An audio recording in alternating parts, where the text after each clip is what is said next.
Today I'm in the north of the Lake District. I'm on a Victorian pony trek path that leads up to Bowscale Tarn.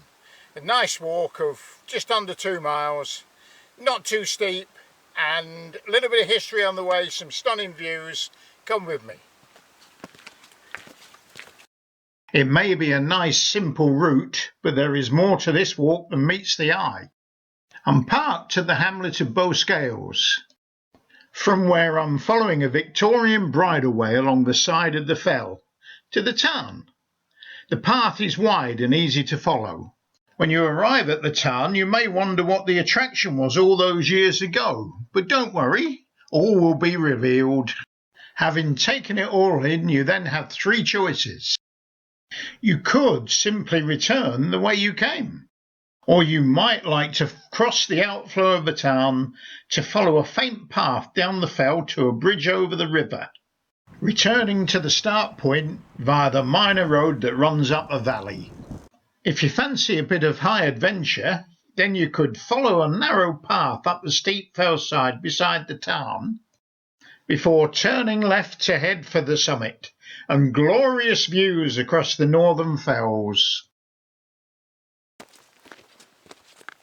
I'm following a route taken by Victorian gentlefolk, and the views that they enjoyed all those years ago are pretty much the same as I'm seeing today. It's almost as though time has stood still. Across the valley is Fell. 2,000 years ago, an Iron Age hill fork crowned the summit. In Victorian times, it was the mining capital of North Lakeland. Lead, iron and arsenic were hewn out of the ground here. At the head of the valley was the largest mine of all. It produced tungsten and did not close completely until 1981. The river is the Coldew, on its way from the slopes of Skiddaw to Carlisle, where it joins with the Eden to flow into the Solway Firth. This is Drycombe Beck. With a name like that, you wouldn't expect a bridge, but good waterproof boots are handy. Halfway there now, and the path begins to steepen. Time for a sit down, I think. There we are. I shall allow myself the luxury of a drinks break, I think. Right, the Victorians that came up here, they weren't clad in the latest walking gear, tweed coats and all that. They might have worn warm clothing, but they certainly wouldn't have had anything like a decent pair of boots on or anything, because of course they came up by pony. The pony treks were organised by local guides, many of them whom were farmers, and it's the way that the farmers managed to supplement their income. So much so that they actually built this path up to the tarn. But the farmers, and when you think about it, as a fell walker, I see this landscape as a beautiful landscape. I look at the fells, I look at the hills, I look at the paths, we have great fun wandering all over it. But actually to a farmer, this is a very different kind of landscape. Down there, he's got his field of sheep, and basically he spends his entire working year making sure that when those sheep go to market, they're in the best condition possible so that he can get the best price. Because I don't know about you, but when I was working for a wage, I got paid every week. Some people get paid monthly. Even self-employed people, they do the job, they get paid.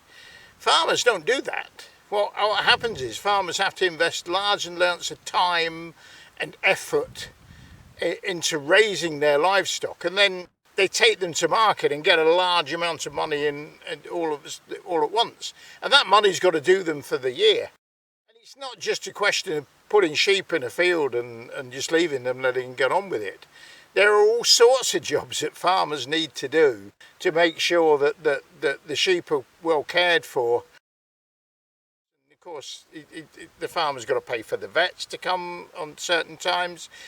You've got to make sure that the lambs are safe and secure. Just give the farmers a thought. It's a very different landscape to them, and it's a very different kind of life that they lead to the ordinary working person.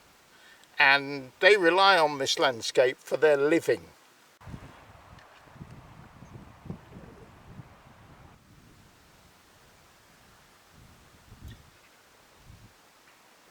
Oh, that was nice. That was good. Onwards and upwards.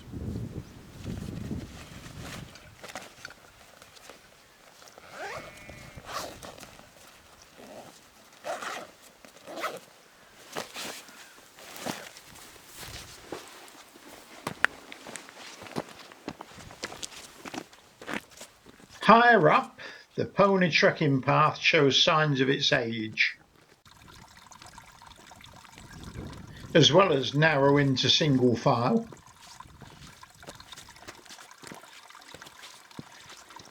Hooray, we've arrived. It's a hats off moment, I think.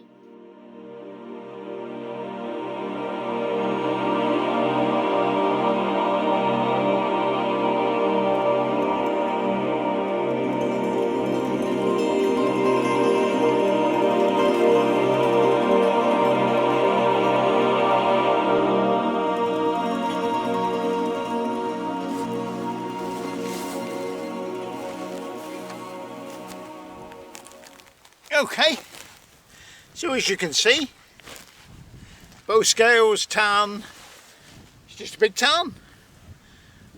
It's actually a corrie tarn. This is the birthplace of a glacier.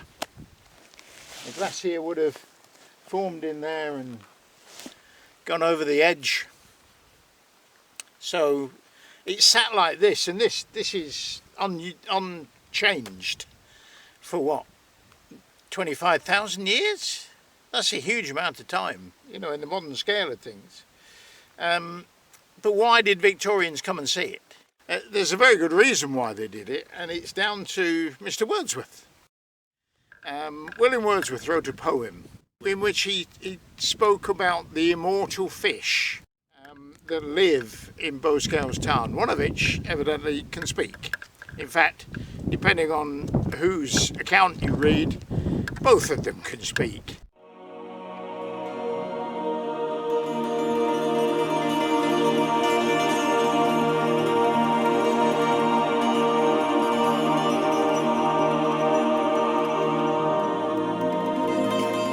The interpretation of Wordsworth's poem is somewhat misleading.